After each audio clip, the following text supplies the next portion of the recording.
ज्योति बिंदु परमात्मा से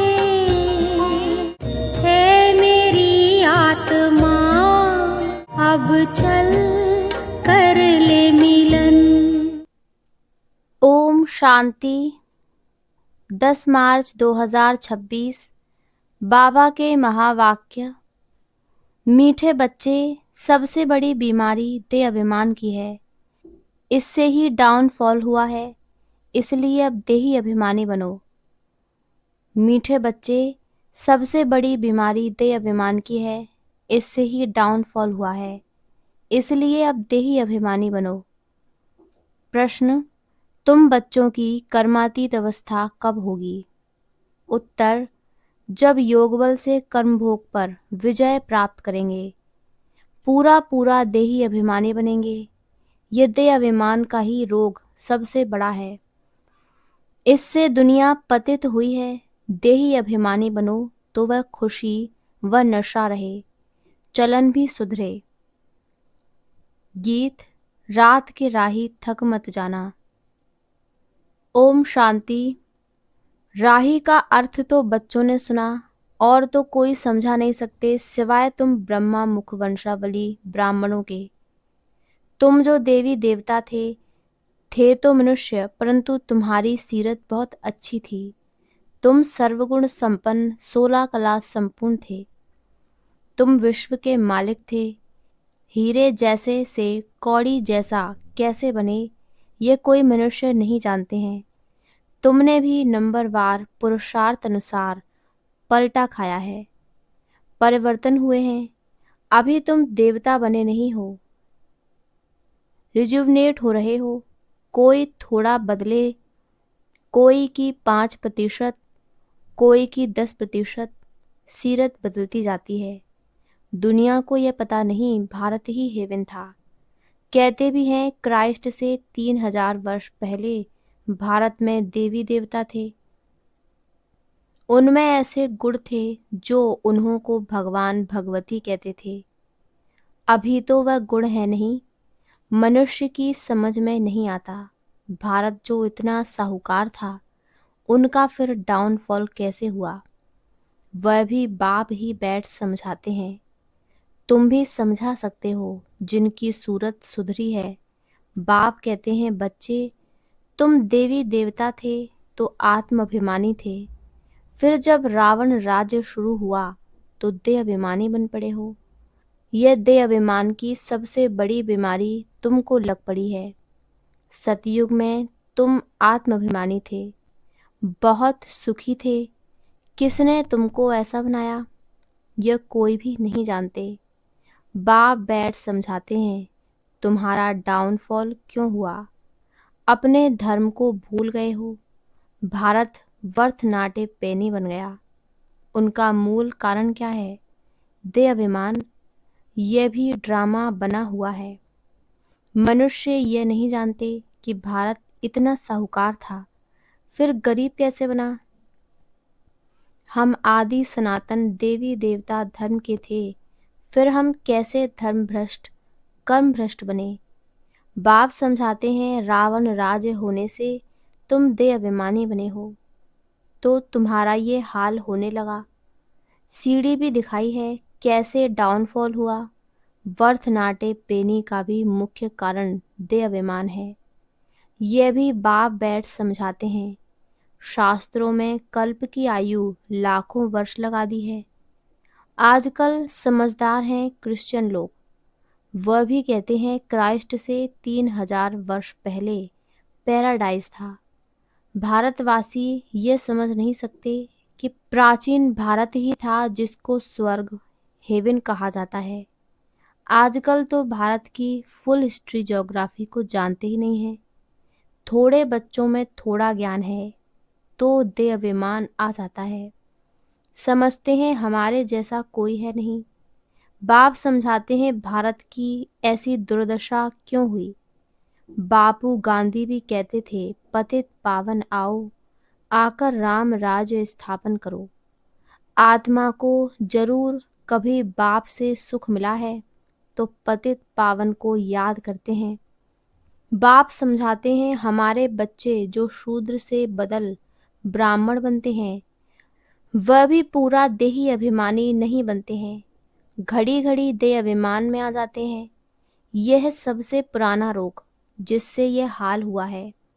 देही अभिमानी बनने में बड़ी मेहनत है।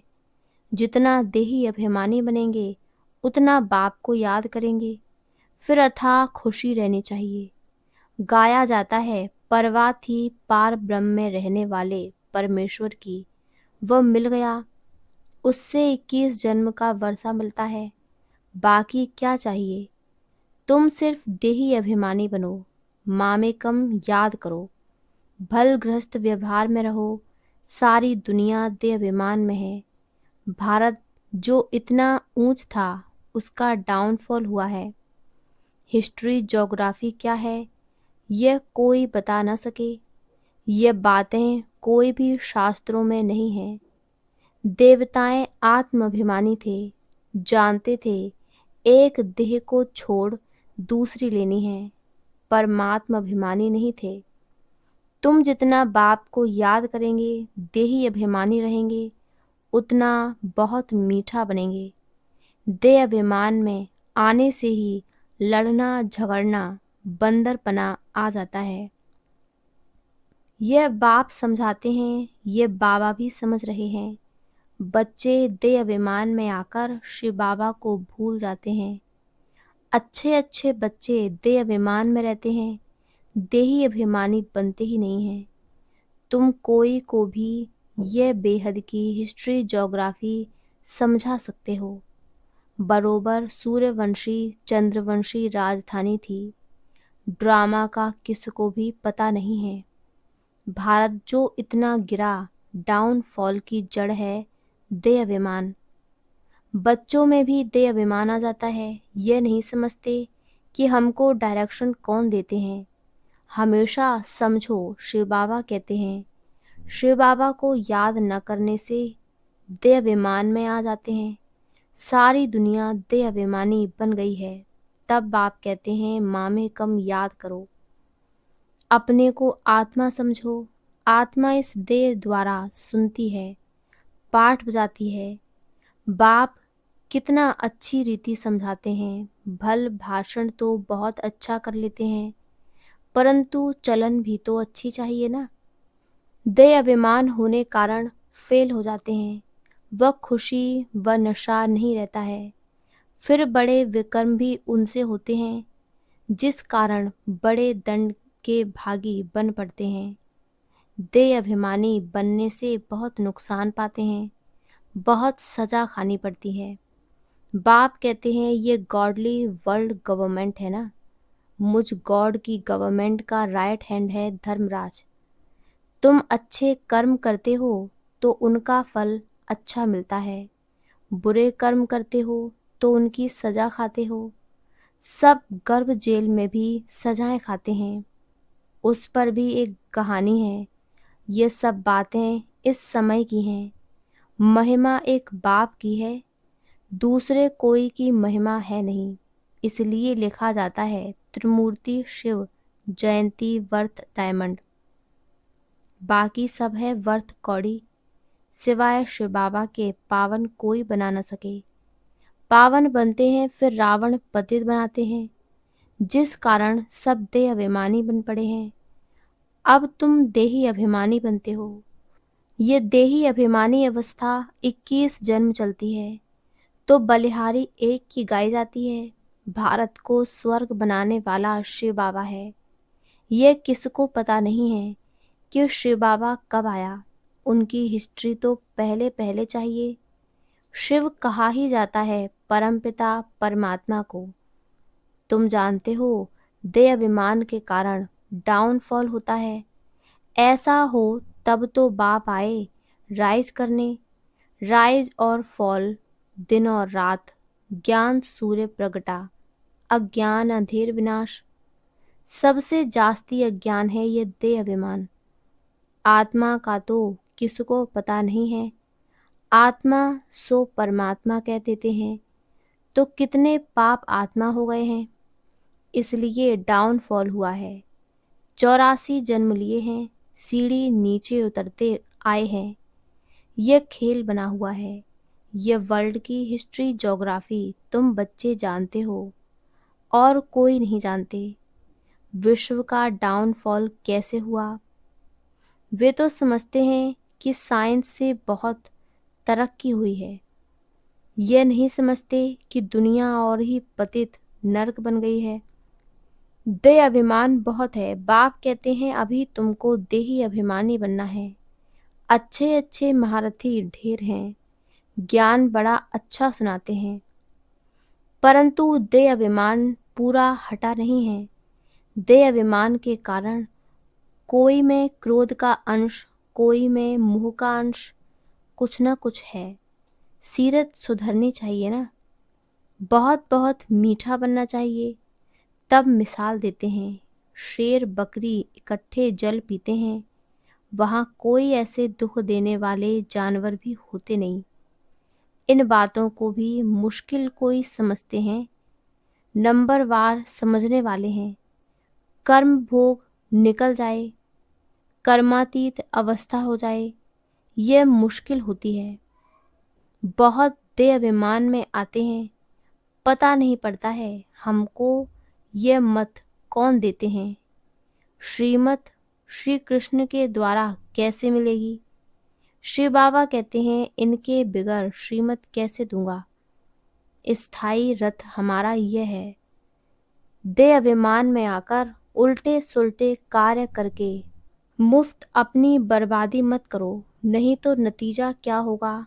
बहुत कम पद पाएंगे। पढ़े के आगे अनपढ़े भरी ढोएंगे। बहुत कहते हैं भारत की हिस्ट्री ज्योग्राफी जो फुल होनी चाहिए सो नहीं है, तो उनको समझाना पड़े।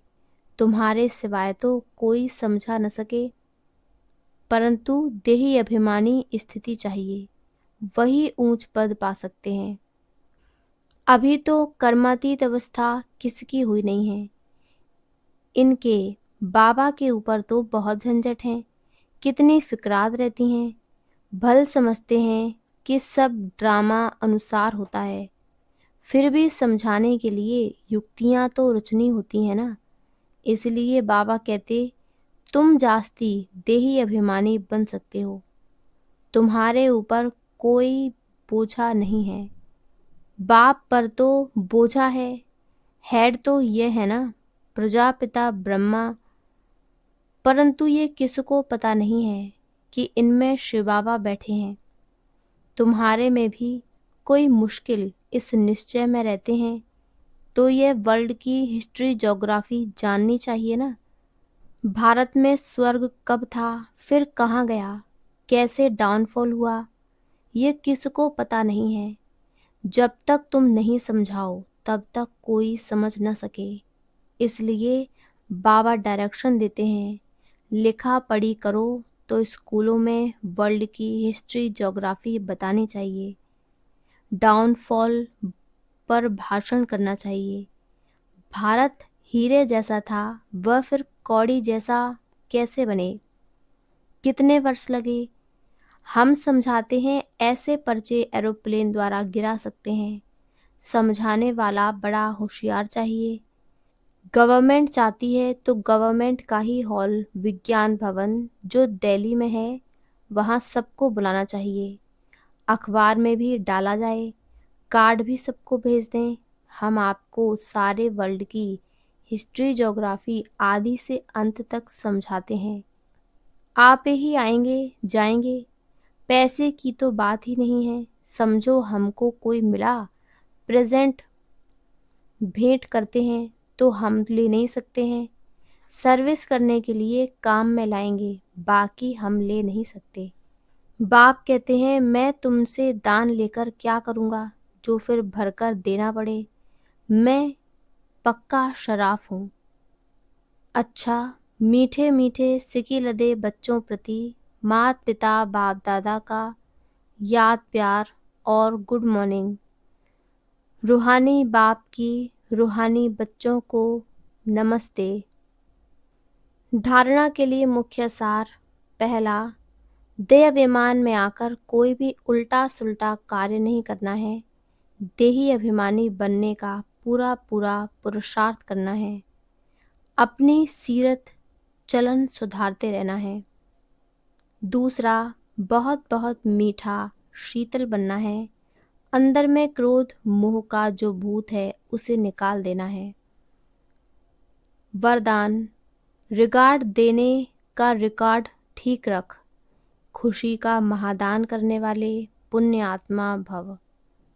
रिगार्ड देने का रिकॉर्ड ठीक रख, खुशी का महादान करने वाले पुण्य आत्मा भव। वर्तमान समय चारों ओर रिगार्ड देने का रिकॉर्ड ठीक करने की आवश्यकता है। यही रिकॉर्ड फिर चारों ओर बजेगा। रिगार्ड देना और रिगार्ड लेना, छोटे को भी रिगार्ड दो, बड़े को भी रिगार्ड दो।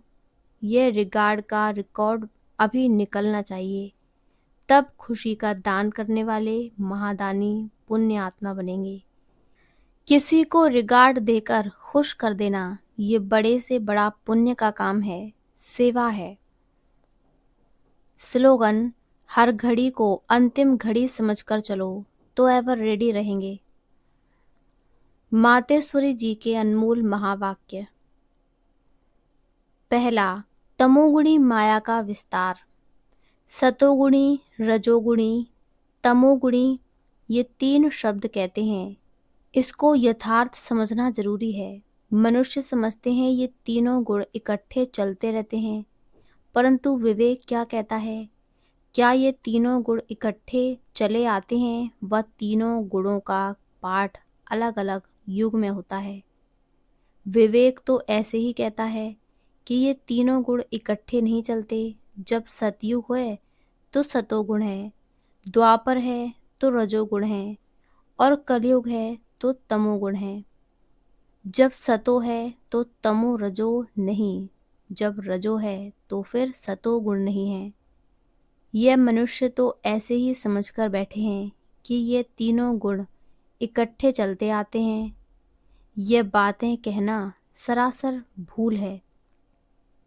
वो समझते हैं जब मनुष्य सच बोलते हैं, पाप कर्म नहीं करते हैं, तो वो सतोगुणी होते हैं। परंतु विवेक कहता है जब हम कहते हैं सतोगुण, तो इस सतोगुण का मतलब है संपूर्ण सुख, गोया सारी सृष्टि सतोगुणी है। बाकी ऐसे नहीं।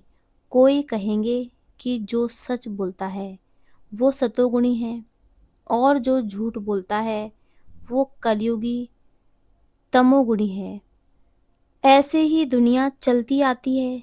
अब जब हम सतयुग कहते हैं तो इसका मतलब है सारी सृष्टि पर सतोगुण, सतो प्रधान चाहिए। हाँ, कोई समय ऐसा सतयुग था जहाँ सारा संसार सतोगुणी था।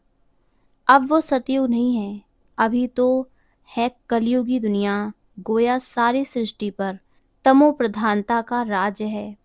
इस तमोगुणी समय पर फिर सतोगुण कहाँ से आया? अब है घोर अंधियारा, जिसको ब्रह्मा की रात कहते हैं।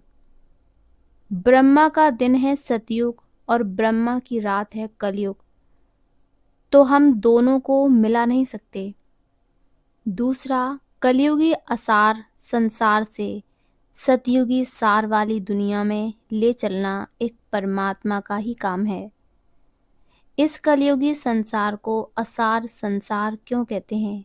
क्योंकि इस दुनिया में कोई सार नहीं है, माना कोई भी वस्तु में वो ताकत नहीं रही, अर्थात सुख, शांति, पवित्रता नहीं है, जो इस सृष्टि पर कोई समय सुख, शांति, पवित्रता थी।